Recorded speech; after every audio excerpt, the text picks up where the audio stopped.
Well, good morning, ladies and gentlemen. Today we're going to look at an original factory hose. This is from like the early 1970s. That is a 5-year fire sleeved hose. 5 years.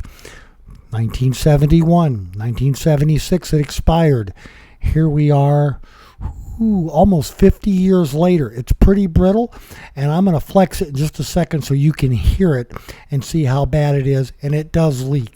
This is no longer a serviceable hose. It is expired. Stay tuned. We'd like to ask that you please subscribe, hit the like button, and the notify to stay current with our content. Thank you.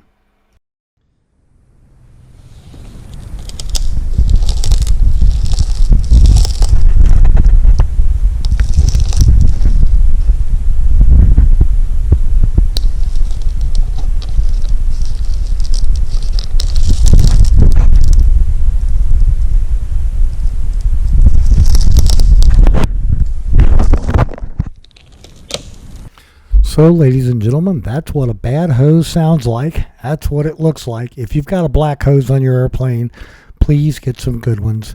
There you go, ladies and gentlemen. I've shown you what good ones look like. This is what a bad one's all about. Hope you enjoyed it. Thanks for watching.